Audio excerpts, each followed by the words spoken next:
We're live, but We're live. Neil's joining us remotely and doesn't know that because the cue didn't hit him, I guess. No, I did not. I did not hear any goats in sunny Charleston. Oh, you didn't either. No. Well, we'll do our thing regardless. Good morning, afternoon, evening, wherever, however you are joining us. This is the I Speak Jeep podcast presented by SFJ4x4.com. My name is Neil, and I am not in Grandma's couch studio. No, he's not. But there are a couple guys who are. Well, you're floating in Grandma's couch studio currently. Oh, yeah, you're disembodied. My disembodied self is there. And Nate was first, so good morning to Nate. Then Amy. Then Mudhorn Gladiator, which wasn't that Nate also? I could be wrong. And then Bill's good morning. Daddy Jeep's good morning. Billy Joe Lineman, good morning. Mike Lentz. Good morning. Good morning. Bill McWilliams. No goat for you. Nate, first and third on Facebook and first on YouTube. Okay, Nate is both of them. Okay. Oh, he's playing. He's playing games now. He is. He said he's going to do it one way or the other. See, we know that it's the same person, but if they start having a conversation together, and then Roy saying good morning as well. Good morning to everybody. We're so glad that you get in there and join us, and get those firsts in on the day. And what a great way to start, your Monday off and talk Jeep and listen to some ridiculous shenanigans. You're just in a good mood because you're in sunny Florida. Well, no, he's in. I'm in South Carolina. Still, I'm in South Carolina. I'm in a good mood because, as usual, I like pushing limits. And this past weekend has been nothing shy of that. And not only is it pushing limits, but then, getting to actually touch point our customers. And that is so very, very cool. So for those who are not aware, who are not on my personal social page, we had kind of the roundabout way that the Hemi Jeep, which has been a labor of love over the last 10 years, basically, was ready to go home yet again. And the last couple times that it had been transported, the transport companies, just these rando third-party hauling companies, managed to royally screw up the Jeep for our customer. So this time around, we had an opportunity to cannonball down to Florida to return that Jeep. And then we have another customer who's on kind of the restoration end of things, who's been calling in to us for about a year, buying some parts retail. And they were more than excited to more than excited to be able to meet face to face with me and put it on the trailer and, head north. So we're doing our single stop in Charleston, South Carolina. We stopped on the way down, and then while we were in Florida, James, the owner of the Hemi Jeep, was an incredibly gracious host, has invited the entire SFJ team to their little piece of paradise, their little compound, which is super cool, which I'll elaborate on here in the future. And we stayed a night there, and now we're cannonballing back home after a quick stop in Charleston yet again. So we do have a beautiful late 70s CJ5 now on the trailer, little Presto Changeo from the that 2001 TJ Hemi that came down. Back into the comments real quick. We got Rogue Attraction saying howdy and be safe with the fires going on in South Carolina. Thank you. Yeah, I'll talk about that in a second. Bill McWilliams saying fresh made corned beef hash and SFJ 4x4 is the best way to view this. Only if I got some. I know where you're going to try to detour now. Right. Daddy Jeep says, so you are not road killing a junker home? How sad. And then Fred saying good morning. Good morning. Neil's sad too.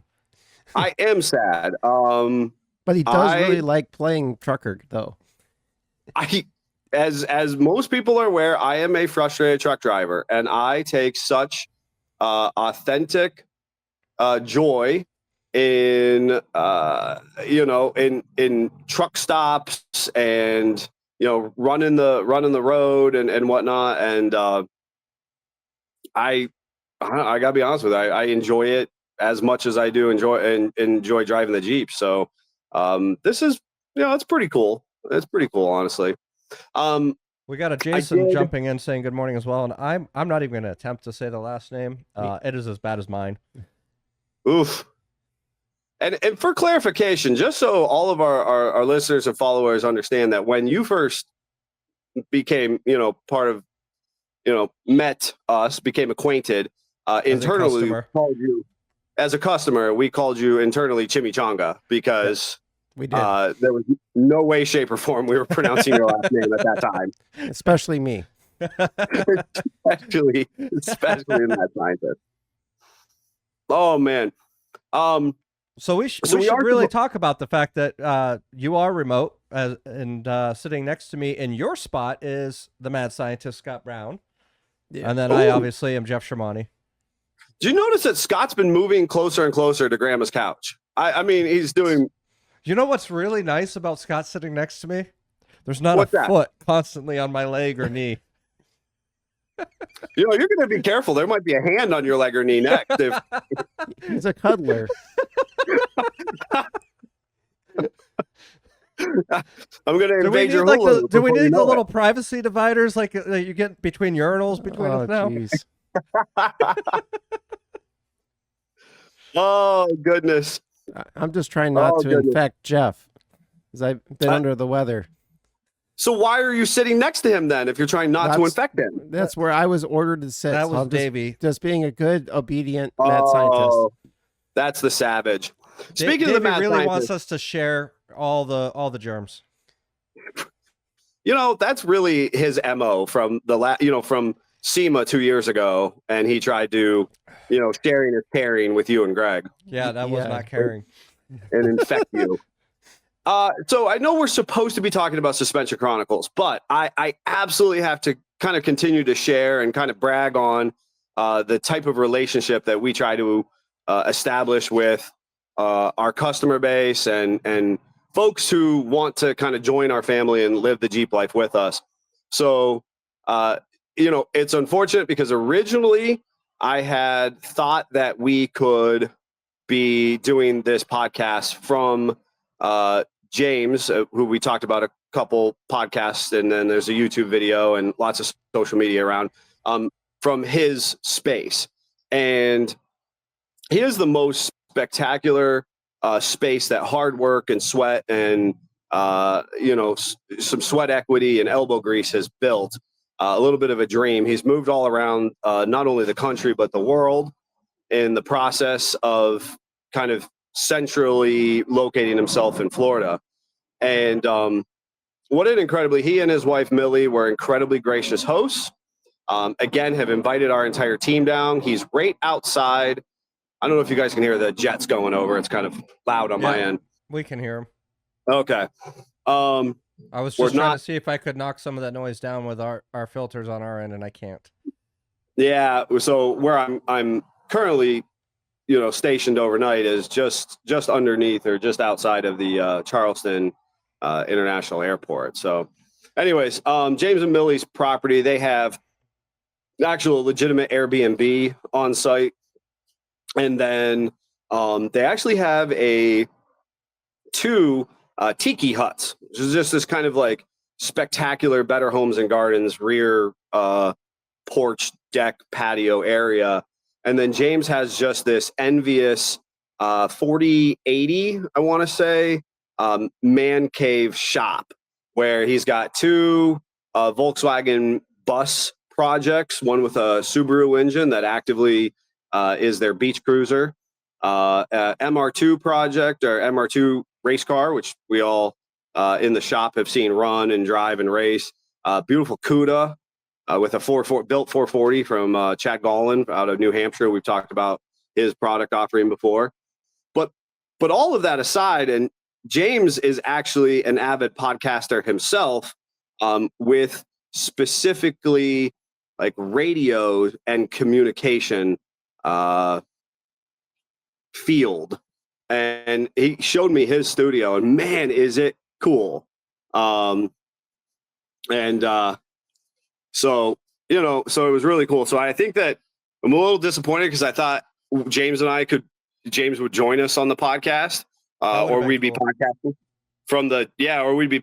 from one of these beautiful locations he has on his site, or he's only about 5 miles as a crow flies from the East Coast, Florida beaches. And, so we could watch you get a shark attack live. You are feeling sassy today, aren't you? You are. You started off with time blind. Well, and that's really part of the conversation. But anyway, so big shout out to James, and he has invited the whole team down, and maybe we'll make that a reality. And they fed us and they housed us, and it was just a fantastic experience. And he is loving having his Jeep back. And it's just always a cool piece about James and Millie. I always like to reiterate, it's a 2001 TJ. That thing has been. He said that is the only new vehicle he ever bought in his whole entire life. I thought that was kind of neat, talk about prioritization and what he's been able to do with it at this point, Now, he's also real close to Jeep Beach, right? And that's what I was saying. Yeah, if I didn't, he's literally just down the road from the actual Jeep Beach in Daytona. So he's kind of in this in-between space between Daytona and Orlando. So what I heard is we're going to do a podcast field trip and podcast from his studio during Jeep Beach. He would be more than happy to make that a reality for sure. I know he's excited about that. He's talked about it before. Yes. Yeah. And we should. And then, so the challenge is, in that time blind conversation, under normal driving circumstances, we can bomb from the beautiful shores of Lake Erie to Charleston you're supposed to be able to do it in 12 hours. The best I can do it is 13 hours with a truck and trailer. So we can bomb to That's Charleston. Still pretty good. Yeah. It's a haul, but I've done it, right? So here's the flip side. So when you look at the map, Charleston to Florida looks really close. Real close. I'll be honest with you. It's a state away. It's just a state away and a small part of the state. Yeah. So James was actually an additional full 5 hours south into Florida. South into Florida. And so that would have been a straight drive of if I did it actually straight, just under 18 hours, which I'm not that tough. So I started to see the problem with my time blindness when I thought I was just going to be able to go straight to James and from James straight back to the Cleveland, Ohio, basically. That was not so much the case. And then on top of things, this customer who we've been talking to for just under a year, they were actually an additional 3 hours south of James. Florida's very long. Florida is very long, I've discovered. It's a skinny state, but it's long. It's very big. I wasn't ready. I wasn't ready. So not only apparently am I time blind, but I'm a little bit geography blind in my planning, and obviously overly optimistic. So I was just going to be able to make that little hop, skip, and a jump down to Florida with pretty much just a nair of concern and just kind of, adding an hour or two to my day. So I'll tell you this, like our drive down was pretty uneventful, realistically. We did run the International for folks who may or may not be familiar. Call it the Black Beast. It's an International 4900 crew cab, 466E. It's a little hot, pretty cool little truck, 5-speed manual. The gearing on it sucks, but it's such as life. And then big shout out to Scott Lindquist of the Jeep family, because I was able to borrow his trailer. It was the newest in the fleet of trailers that also wasn't occupied by other junk and projects like Scott and I have our trailer. But it was perfectly fitting that it didn't have a working light when I got it to the shop. It was perfectly fitting that it didn't have a working light, and that the spare had at one point in time been removed because hauling too big of a Jeep impeded the spare. Was impeding the Jeep parking on the trailer. Did it ride down in the back seat the whole time? No, I took it out and I precariously strapped it to the deck of the trailer. Right. Oh, Donna's saying hi from Key West. Donna. Yeah, I know Donna and Jeff were going to be down here at the same time. Our painter is down here. I thought it would be fun. We have a little SFJ reunion. That would have been sometime fun in the future. You know, we'll have an SFJ cannonball run in some capacity. Anyways, the spare rode down precariously strapped to the deck of the trailer. Everything was pretty fair. The drive down relatively uneventful. So then started our excursion 2 days ago down to, Central Florida. And everything was going good enough. Now, I'm not built for the heat, and I think that's a big challenge when it comes to your immediately changing climates. Mm-hmm. That's always something that hard to kind of keep in perspective. Well, what was the temperature when you left? Wasn't it like 20 degrees here when you left? 100% agreed. Yeah. Right. And it was pushing mid high 70s when we left Charleston, headed south into Florida. Okay. It sounds to me like he's rubbing it in that he's got warm weather, not that he's complaining about the warm weather. Hop, skip, and a jump. Now, if people are not familiar, the AC pump on the Big Black Beast. Now, I've never had good functioning AC in just about any vehicle that I've owned, because quite frankly, I kind of don't care. I'd rather be topless, doorless, and so on and so forth.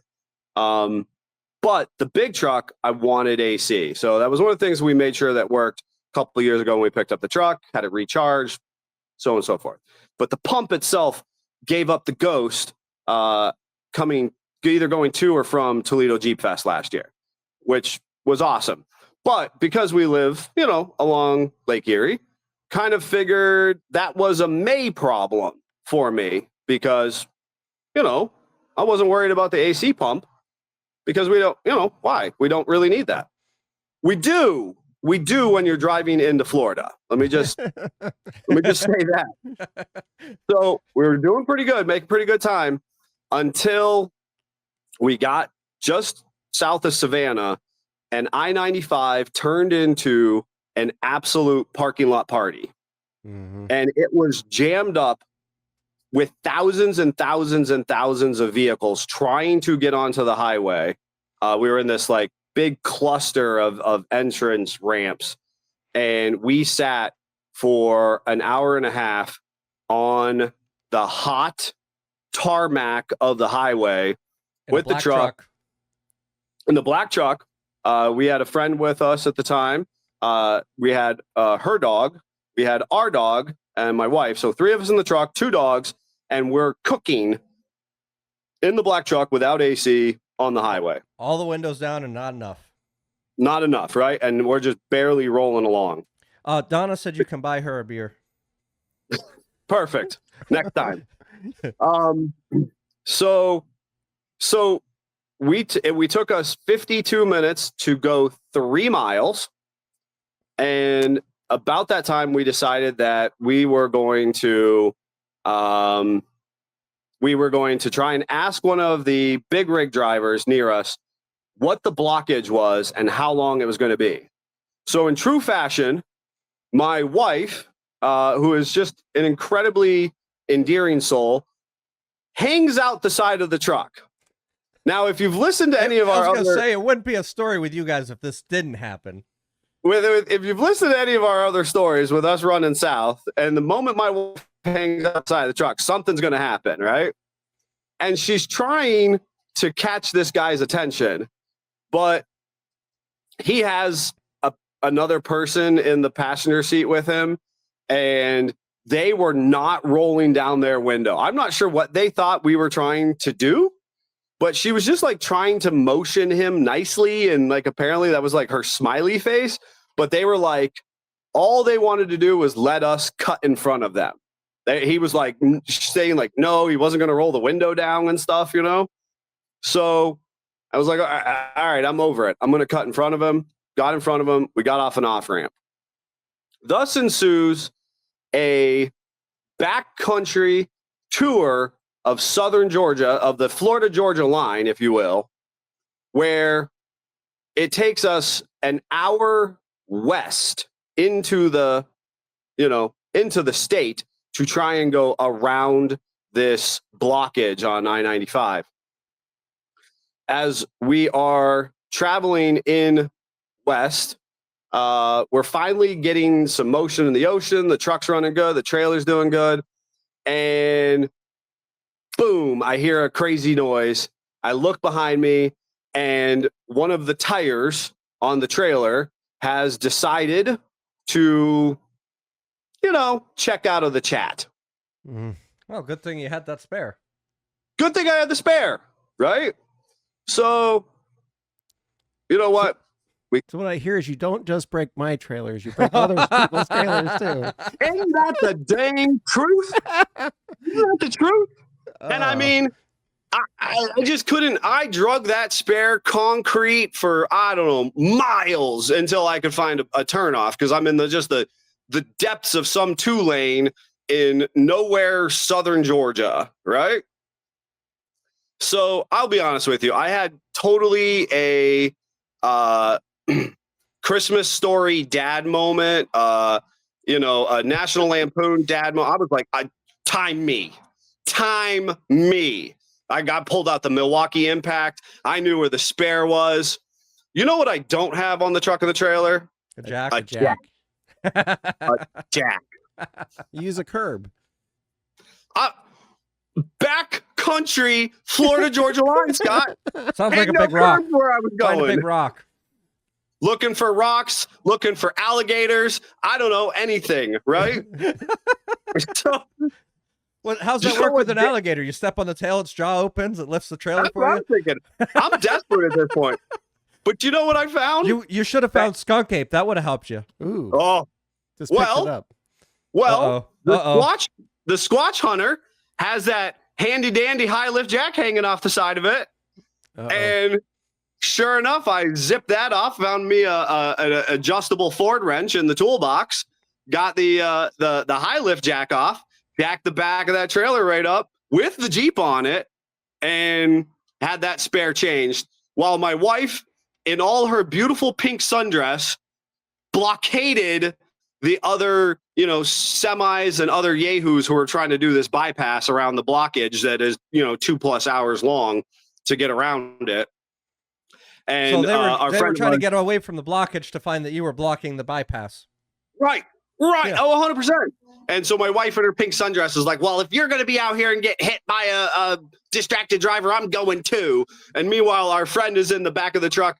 She's hanging out the other side of the window yelling, that's the cutest pink traffic cone I've ever seen. They're coming for you. I hear the sirens. Well, that's just Charleston. Welcome to Charleston. Up and coming. It's great. Anyways, back on the road, we find this delicious little place called the Rusty Pig Barbecue, because you're in the South. Why not? What's that? Right up your alley. Right up my alley. The Rusty Pig. That sounds like exactly where you would dine. 100%. And we did again eventually get in late to James's compound, and it was everything that I could hope for. And they were incredibly gracious hosts. Very good time. I have this other fantastic drive the next day down to just north of Miami, not quite just north, but north enough. And I don't want to occupy all the time, so I'll have to maybe share that story later. But I thought that it was really valuable to have the spare. And I guess I'll say this piece because some people are following along on my social with some of the stuff that I was getting myself into. I thought it was valuable to get the spare and not fixed, right? So I want to have a spare to make the return trip. And, we kind of game planned before I left the house yesterday, James's house, that there's a Firestone down the road. So I'll go to the Firestone. So the trailer tire is a 205 75 15. Scott, wouldn't you say that's used to be one of the most common tire sizes in like the history of automotive? Pretty much. I was going to say that sounds pretty common. Or even an interchange, right? 215, 70, 15, something along those lines. Yeah. Do you know what doesn't exist in the entire state of Florida in the Firestone distribution system? That doesn't exist. So I said, thank you very much in the most, Southern hospitality fashion. And I went to find myself a Walmart. I called the first Walmart that popped up that I thought I was close to.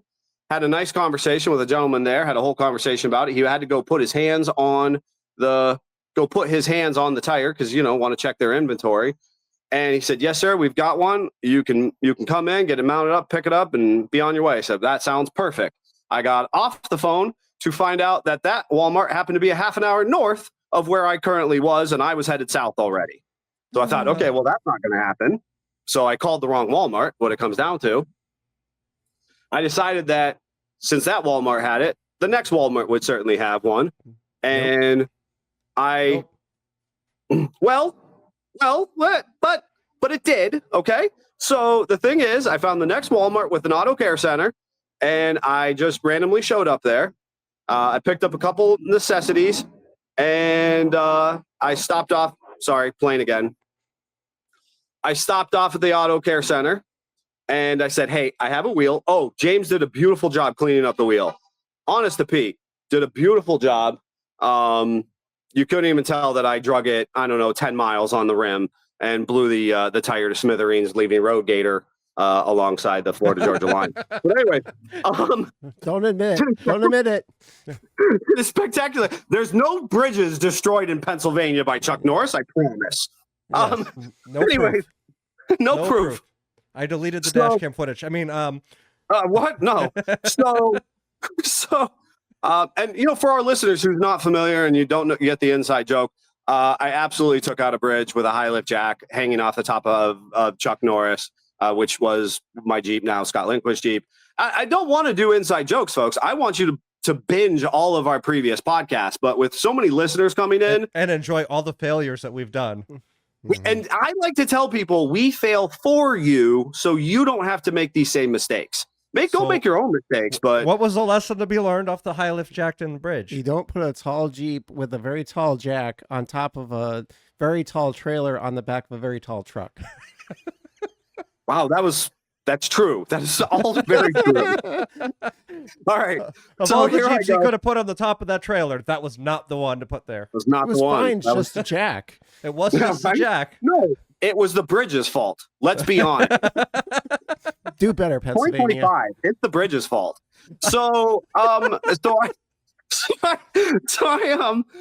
stop at the first Walmart that has auto care center. All right, I bring this wheel in. James did a beautiful job. He even hit it with appropriate gray DTM paint adhesive to seal up any abrasions and all the cleanup that he did with the file and everything. Okay. How long does it take to mount a trailer? It doesn't need balance, folks, right? I mean, trailer wheels, it's okay if you balance them. I have balanced wheels on some of my trailers. I didn't even want them to balance this, right? How long does it take for them to balance? Or excuse me, how long does it take for them to mount? I had already done that. Should have been 15 minutes to 20 minutes tops if that's where they struggled. 2.5 hours. Yep. 2 to 2.5 hours. Yep. I said, thank you very much. Walmart service center before. Walmart service center, folks. Yep. And you know what? Thank you that they were open on Sunday. I can appreciate that. So now, beggars can't be choosers. My question is, did it take them that long to mount the tire, or did they have other stuff going on and they just couldn't get to it right away? So interesting thing that I learned just from a business owner standpoint, and people, I don't know it because I've been out of the Walmart service center world for a really long time. Obviously, they start a repair order, a service ticket. So whatever you're in there for, oil change, brake job, just vehicle inspection, whatever. The moment you as a customer sign to accept the service, a timer starts. Their on-site mechanics are then timed and rated and then, compensated of sorts on their timed service metric. So if I would have asked them to just take the 3 minutes that it takes to, throw the tire onto an already, prepped and ready wheel, that would have only extended their timed metric, which they were already an hour and a half behind what they had, what Walmart Auto Care had said they were permitted to be. So there was kind of no way that they were going to shove my little trailer wheel ahead on their schedule, because once you start the clock, they claim there's no way to stop it. The way that corporate America works, it wouldn't surprise me, Yeah. But an interesting thing nonetheless, and some insight to how they manage themselves. But you know what? I said, that's fine. I'm going to head south. I'm going to actually be traveling back up this way in a few hours. I will stop back in and get it. Okay. So I want to, like I said, I don't want to consume the entire, because I do want to talk about some suspension, but I head down to this, the home of Rob and Teresa Passander, which, has a beautiful CJ5. They did bake us fresh, hot chocolate chip cookies. They won't be hot by the time I get back to the shop, but they did. They told me that they weren't going to tell that they made them. If I wanted to eat them all myself, that I could. Now, in a fit of desperation and sadness, I ate my feelings in the middle of the night last night. So I did have quite a few of those cookies, but I promise I'm bringing some home, right? I'm going to bring them back to the shop. But they had cookies there waiting for me, and the Jeep was outside. It's a beautiful kind of a East Coast resort town, which they've done a lot of sweat equity themselves, bought a fixer-upper, and made a very good life for themselves. And they are sending a Box-O Jeep, right? We've talked a Box-O Jeep before on the podcast, and what the mad scientist does. And I thought it was so cute because when I got there, there was a sign hanging on the Jeep. It was on the floorboard hanging under there that said, the Jeep is telling us what it wants, and it wants to see the mad scientist, Scott Brown. They actually made up a sign and put it in the Jeep. That's awesome. For my, for the transport north. So I had a very nice time, kind of visiting with them and loading up. Is the Jeep on the trailer resembling a Jeep at least? Oh yeah. I'm gonna go ahead and I don't want to disturb the connection. Savage was texting me and was like, "Why are you not sitting in the Jeep?" Oh boy, there we go. There it is over one of my shoulders. This camera is so, I can't get my head out of the way, and the camera. We sort of see. I was gonna say you could just walk out to it. It wasn't that bad when we were testing it. We don't want to give away too much. So there's a beautiful yellow Jeep. It's topless because it's from Southern Florida. So that'll be a challenge for us. I mean, it is what it is. We've had topless Jeeps before, but it's gorgeous, and it will be a great challenge. It is a fantastic, the way that Greg and Scott's brains work. This is right up their alley as far as being the lead mechanics of kind of insight and direction on this particular finishing of this Jeep. But anyways, here's the kicker, right? I started driving north, and again, it's a little under 3 hours on I-95, which is just the massive through lane from from top to bottom of Florida. You know what I didn't commit to memory? Which Walmart you were at? What Walmart I dropped their tire off at? Did you have the paperwork? What paperwork? Jeffrey? It's Neil. He doesn't have the paperwork. What paperwork do I need in life? Yeah. I have I'm Neil Simpson paperwork. That was, here's your paperwork. I don't need that. You can throw that away. I don't need no stinking paperwork. We don't need no paperwork Jeff where I'm with him. going. Jeff's the one that gets the paperwork done. Right. That's why we have a Jeff. That's why we have a Jeff. Right. So what Walmart? Do you know how many Walmarts there are from New Smyrna Beach down to just north of Miami? A lot. I was gonna say probably no shy of 200. No, I don't know. There's so many. So were you calling them and be like, hey, did somebody drop off a trailer tire and it's now abandoned there? I started calling them. I did. I started calling them. And I'm looking for the receipt. And for the life of me, I can't find the receipt. Right? I can't find it. I know I kept the receipt from when I picked up some of those essentials I said, right? I'm thinking that's my only chance to find this place. You know, there's one other way you could have done it. Did you pay with card? Did you pay with card? Did you pay with card? I did log into your bank. I did, and it just says Walmart Corporation, and because it was a pending transaction, I didn't have any authenticated data other than a generalized Walmart thing. And your Jeffrey, sister just logged in. Your sister just logged in and says, OMG, you lost a Walmart. And I lost a Walmart. And I take it one step further. I go into my Google Maps. Because here's the thing. I remember there being a V and a couple other alphabet soup letters that came after it. Okay? I have a V and a couple other alphabet soup. So I'm like, all right, so that limits me to how many places? I got to tell you, there's a lot of funny names in Florida.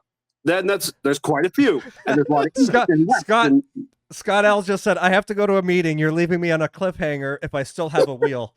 Yeah. It was touch and go. You may or may not. I'll be honest with you. At one point in time, I contemplated how much I really wanted this wheel back. I'm doing cost-benefit analysis. How much does it cost? Is Walmart going to charge me? Because I had to put it under an account associated with my name and my phone number. Am I going to get charged for this? All these things are going through my brain, right? So I'm like, okay. So I go into my Google Maps and I find that this Vero Beach is in my Google Maps. Oh, okay, that doesn't sound familiar, but it says that in my Google Maps that I Googled it today. So I guess I'm going to go there. Oh, I'm already 31 minutes past it. I'm already 31 minutes north of it. And I was supposed to swing off the road. So this is when I'm cost-benefit analyzing, going, do I just buy Scott a new wheel and tire? Do I just buy him new stuff, right? And so I'm like, I don't know what to do. And then I'm thinking, okay, well, what happens if I get stranded on the side of the road? I've got this beautiful high-dollar Jeep I just picked up. Well, what am I doing then? This is an insurance policy. Okay. So I spin the rig back around. I start heading south. Now I'm trying to call these Walmarts because I tried calling them, and I really do appreciate our Walmart workers. I understand the struggles that it is to work in retail, but to get somebody on the phone who actually wants to and I understand the stupidity of answering, did somebody drop off a trailer wheel and tire to get surface? I'm going to interrupt you real quick because Ken Kushner had logged on right at about the beginning of the story. He said morning. Now he's saying, what in the world have I logged into? It's a train wreck per the usual, right? So I'm thinking, so they don't really want to help. I mean, they do want to help, right? Because it's kind of their job, customer service, but they're also like you're the loser who's misplaced a wheel and tire. Sir, are you sure you were at this Walmart? And I was like, no. I'm obviously I wouldn't be calling to ask if you have a wheel and tire there for me if I'm sure I was there. So I promise you, I how many did you call that didn't even have a service shop? Stop it. I did, but I got a woman, and she's like, "Sir, are you sure you dropped it off today?" No, I'm not sure because I don't even know. Yes, I'm sure if I dropped it off today. I'm not sure if it was at your place. And finally, I'm like, I'm losing time. I was like, okay, thank you so much. Obviously, I'm sorry for wasting your time. Click. Okay. I get off the highway. I turn south. I'm like, all right, I got to do something. So I get off the highway and I find a gas station. It's a pretty easy on and off this particular ramp. And I'm like, okay. So I'm headed north. I'm like, all right, I got to find gas because obviously it's not that Vero Beach that Google says I was at, and I remember it being a V, but whatever. And those of you who remember, I've run out of fuel. I've run out of diesel in the truck before. It's not pretty. I really didn't want to do that, so I'm trying to be like Scott Brown and fill it up after I've burnt just 1/8 a gallon. It's still 3/4 full, and Scott Brown, he's always on the edge of a seat. Can't be on empty, right? So I'm like, all right, I need to find some diesel because clearly I'm not finding this trailer tire. And so I'm headed northbound again because the next Walmart is actually back where I just was. So I find the receipt at the gas station. Okay. I find the receipt and it happens to be in Melbourne, Florida. Okay. Melbourne, Florida. And it's on Wickham Road or North Wickham Road. So I Google, because now, again, I'm trying to be time conscious. I Google Walmart, Melbourne, Florida, Wickham Road. And I throw it in the Google and I'm off again, right? So I'm headed northbound and the GPS tells me to get off the highway. I pull off the highway and I'm like, this does not look familiar, but maybe it's just bringing me in a back way or something, So I'm driving a little bit more en route and I'm like, this is just not right. Nothing about this is right. It was right off the exit. I've now traveled a mile or two off the exit and this isn't right. So I'm like, I'm frustrated. I'm like, what the heck? I Google Melbourne, Florida, Walmart. Do you know how many Walmarts are in Melbourne, Florida? The fact checkers don't get excited on me, but I can promise you that there are 2, but I'm almost certain there are 3 Walmarts in Melbourne, Florida, 2 of which are on Wickham Road. 2 on Wickham Road. I can't make that up. I was literally the difference. James just logged in and said that you can't make this up.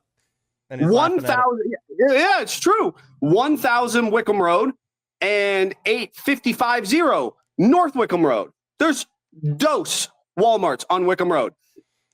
So I'm like, okay, you know what? I see you, Destiny. You cannot stop me. I will get this trailer wheel and tire despite your best efforts. So now there's also a rocket launch. So now there's 4 Walmarts. Just fact checked you. There's 4 Walmarts. Why? 2 of them are on that road. Why is that the case? Dawn says, you, sir, make my bad days better with a laughing face.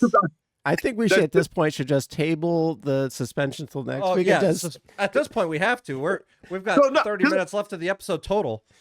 Because I'm not done, right? I'm just telling you, I'm only giving you a highlight. Got 10 minutes left of this story. I don't. I will try to. There's a rocket launch, okay? James had told us. He was like, hey, this would be really cool.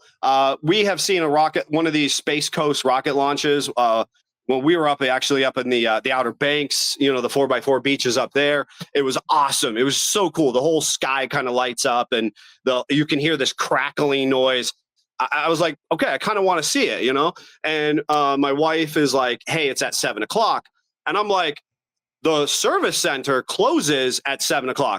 I'm going to miss the rocket because I need this darn wheel and tire because I've committed entirely too much energy to defeating fate at this point to receive it. Okay.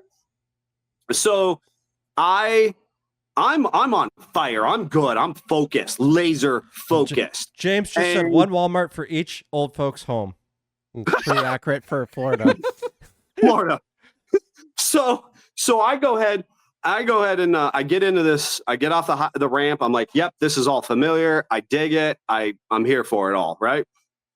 I get in. I get to the auto service center because nobody who lives in Florida is from Florida. It's like Las Vegas. Everybody's transplants. The gentleman at the very nice gentleman who had processed my situation hails from Pittsburgh, Pennsylvania. And so this was the time where he wanted to reminisce and share longingly about his childhood memories of that beautiful city, which is cool if I wasn't already, 11 hours behind schedule and desperately, fighting an uphill battle to get this trailer wheel and tire and wanting to see a rocket shoot across the sky. Okay. From the Walmart parking lot. I'm thinking I'm prepared, right? I don't care. I've set my expectations. I know where they're at. Okay. So I get out of there. Again, it was very appropriate. I get out of there a minute or two from 7 o'clock. I'm thinking, okay, I'm going to do it. I'm going to see it. And I'm so excited. And then I'm getting notifications in the truck. Obviously, some type of hands-free device, folks. And I'm getting a notification that the rocket launch has been postponed. And I'm like, oh man. And I'm trying to update my wife accordingly and, our party accordingly to say what's going on my end. And I just, there was the rocket launch and the long nature of the day. And I had already kind of lamented it's such a neat thing for us by the nature of what we do and the people that we're able to reach, that I'm able to be communicating with our customers in a physical touch point, picking up, dropping off Jeeps. And I get to look at road signs that say Miami and Jacksonville, right? That's cool. I had already shared that with some people close to me. So I see some signs like that and I get onto the highway and I'm like, whatever, I'm thinking I got rockets on the brain and I've got this long, crazy day of losing this trailer wheel and tire on the brain. And I hit the highway, right? And I zone out because I'm just throttled down at this point. And I just hammer time, right?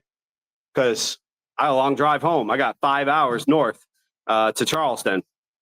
Do you guys know where I was going? South. I was headed back to Miami. took me a real long time to figure that out. Took me a real long time. You're like, man, I keep seeing these Miami signs. Wonder why.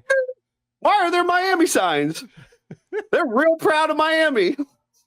So they wanted you to know.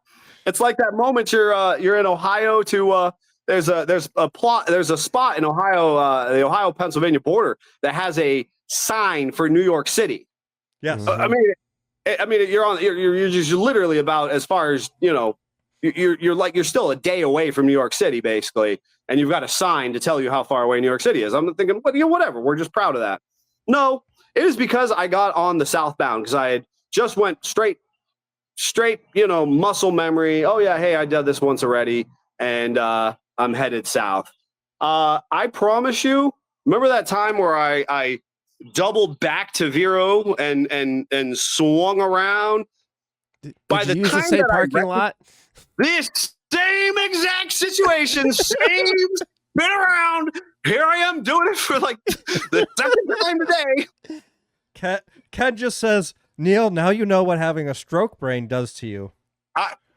Ken, I can't imagine what folks go through, and that is an unfortunate insight to what that must be like. But I did a great tour of Central Florida several times yesterday. I managed to turn, a one-way trip, about 2.5, 3 hours one-way trip into a solid 4.5, 5 hours when all was said and done. And it should have been a 5-6 hour round trip from port to pickup and pickup to port basically, and I turned it into an 11-hour day with still the necessity to travel into Charleston. So I had, at the end of the day, I think I told Jeffrey this morning, I had about 18 hours, kind of on and off windshield time yesterday. So, and it's totally all legal, folks, logbook and, all that stuff. James says sleep deprivation. Yeah. Yeah.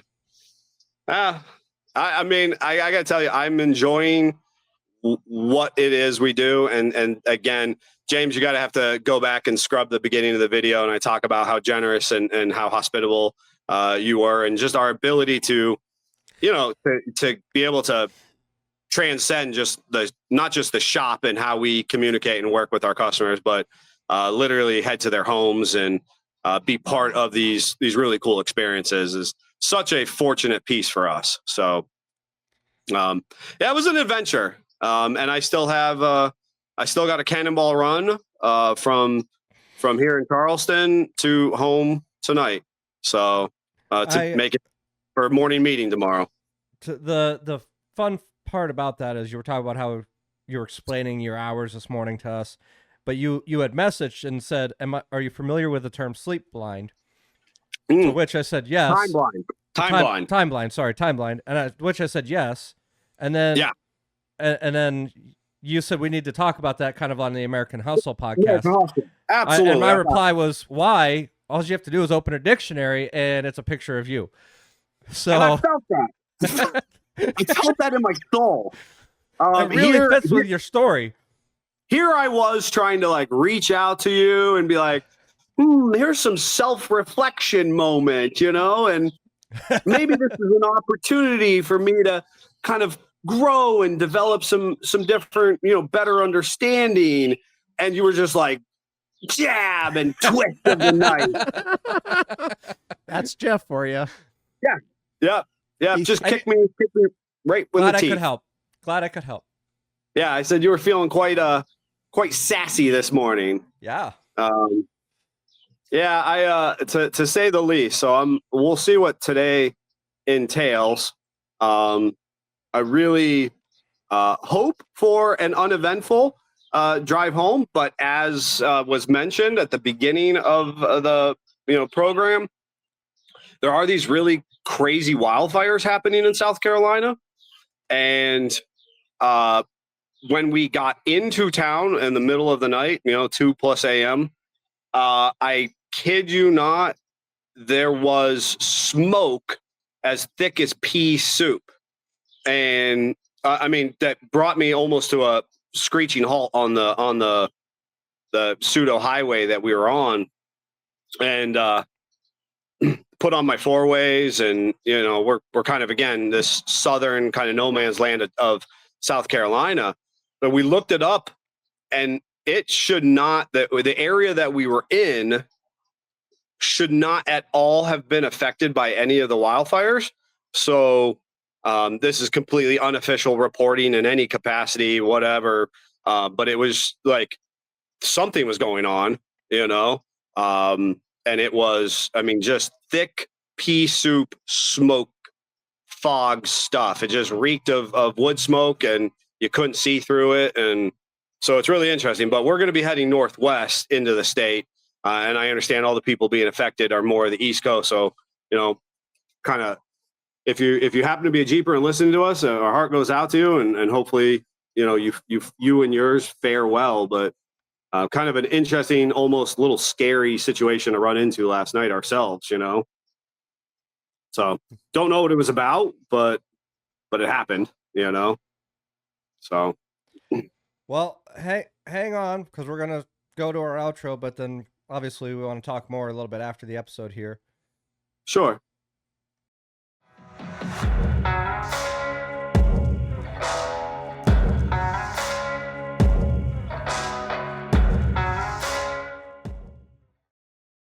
What are we doing, Jeff? What's that? What are we doing? It was the outro. That was the outro. Oh, we think. I don't know. Anyways, so I have to say, I'm a little disappointed that the most recent YouTube video is doing so freaking good. Yeah. And I'm disappointed because you have me acting like a fool at the beginning of the video, and that's the one that takes off. It happens. Maybe there's a reason it's taken off. Maybe maybe it's your stellar acting in the process. Davey walks up to me this morning and he's like, hey, did you see we're over 20,000 views? I did, Davey. Thank you. You didn't have to point it out. And you say you don't want to be in front of the camera. I don't want to be in front of the camera. I prefer being behind it. Totes. I get it. I get it. As you picked and poked at sound buttons this morning, going, oh, I don't know how this works, but we'll figure it out. Which we did reasonably enough, Yeah, which whatever. we did reasonably enough. I'm if people did or don't get the message, and obviously I really haven't got to touch base with you guys, our team back home on the video and whatnot, our expectations, but and I think that enough people listening to us, I guess this is my moment of sharing. When I first started out, I think while we've never been like exactly the pirate 4x4 forum characters, we had a very tough demeanor. I have a very like serious disposition when we first started, and we were really out there trying to grind hard, and I think all too often the industry has swayed to kind of taking themselves entirely too seriously, and maybe we've gotten away from a little bit of that just kind of camaraderie and decorum that the Jeep community has espoused for years. And so Davey and I came up with that concept of the kindness shirt that I wore for the video. And I really freaking love the nature of that shirt. And it says kindness. It's a Jeep thing. Give a duck. And it's 100% meant to be a play on words. Like, it's a little tough. It's meant to be like a little bit of a tough sentiment. Like, you should give a duck about being kind to other Jeep owners. Like, we don't need a whole lot of unnecessary drama in the community. And if you are an individual who's creating that unnecessary drama, maybe there's an opportunity for some self-reflection, like me and my time utilization. I don't know anything about that. What's sad is this is just what we always did. We just didn't record it before or talk about it on live before. But many times me and Neil have accidentally messed up or screwed up things traveling around, doing these kind of stuff. Yeah. I mean, I can't tell you how many times I ended up in the wrong state. So, it just happens. Well, and that's the thing, is now we just, again, try to share with other people and have a lighthearted experience about, what the Jeep life is like, I mean, what goes into it. It's like my wife's family being from Iowa. I've made that trip. I worked in Iowa, lived in Iowa for a couple of years. I've made that trip hundreds of times. And one of the times driving back, all of a sudden I've seen signs from Michigan. I'm like, I don't remember those signs before. And then I realized I was in Michigan. I'm like, how did I do that? Oh, God. Just on autopilot, just driving. And you enjoy the adventure where it takes you. So real quick, fun story about I-95. One of the times I was in Florida, we always went to Ocala area, and there's a area called the Villages there, and the main mode of transportation in the Villages is with golf carts. Right. And one of the traffic jams while I was there was caused by an old couple on their golf cart going the wrong way on I-95. Are you sure it was an old couple and not Neil? Jeffrey, stop it. Time blind, not spatially blind. No, but you would absolutely do something like that. It'd be a race. You'd be racing somebody with the golf cart and end up going the wrong way down the road. You guys were asking like what Jennifer and Erica shenanigans were about. At one point in time, there was a legitimate conversation about whether or not we were prepared to drive north in the southbound lane. What's the worst that could happen to us? And that was the suggestion that they brought to the table. What's the worst that could happen? I stand by my statement. Are you sure it wasn't Neil and not some old couple? I promise you. So that was Erica's suggestion, and Jennifer wanted to get out and walk during the parking lot party because she wanted to get her steps in, and it was hot in the truck, and I could just pick her up at the exit. We'll see how far she gets, and if I don't reach her, then she'll just double back. Yep. Good. Get out and walk. with 10,000 plus of your favorite friends who are just in modes of transportation, ready to snatch you up and, in her pink sundress. In her pink sundress. That makes perfect sense. There was people pulling off to the side of the road to go bathroom. There was a trailer that decided, like a truck and trailer that decided to pull off the road and just do some maintenance on their truck at the time. Not like breakdown, but literally just leisurely got out and they started to do some maintenance. Watch them, work on the trailer a little bit. Thought this was a good time to make that make sense. Well, when you got nothing else to do, why not? Yep. Or drive north in the southbound or south in the northbound, whatever. Scott, do you have anything what exciting? Did you guys do? What's that? I was just asking Scott the same question you were, apparently. So pretty much I took naps this weekend. Oh, yeah, that's right. Because I wasn't feeling good. And I had a do or die. I had to be better for Monday. And I am not a nap person. Right. But you've got your old man chair that you just sit in and fall asleep. What do you mean you're not a nap person? The only benefit to this old man napper. It absolutely does. Thursday, before I got sick, you're eating those cookies. Those look good. We went and bought a new mattress. Homemade. I don't even know where the camera's at. Delicious homemade chocolate chip cookie. Oh, they're soft. I sat next to it long enough. I'm like, nope, I'm doing it on air. I'm good. Whatever. Anyway, Thursday we went and bought a new mattress because my wife woke up that morning and said, "You know what we really need?" I said, "A new mattress, like I've been saying for the last 2 years." And she said, "Yeah, I hurt. I'm all over from our mattress." I said, "Yes." So we went and did all that. What I wasn't prepared for, but is life-changing, is we got a new base for the bed. And as a free upgrade, you can raise the front, where your head is, up and down. And we could have got even a fancier one where your feet go up and down as well. But my wife was like, "No, we just need the head part." That's too much. Hasn't tried anti-gravity. It's too much. That's too much indulgence. You know what's really nice when you're sick? Having the head prop. Having your head propped up. Yeah, what a game changer. So, that's awesome. The way the universe works. Yep. Right. And we wish you best and a healthy recovery. Well, I'm feeling better. Hopefully I don't power through. Good. So. And Jeffrey?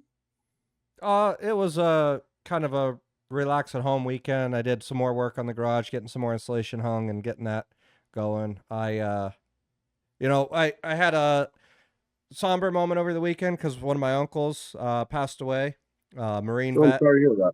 Down in Florida, actually. So they gave him last rites Thursday night, I think it was. And he lasted until yesterday morning at 7:10, because he's a stubborn Marine and didn't want to go. Awesome. But he, as a kid, I remember growing up, he was, in the Marines when I was a young kid. So he would send home like the big aircraft carriers that he was stationed on. We'd have the toy ones, giant toy aircraft carriers to play with his kids. So a lot of good memories.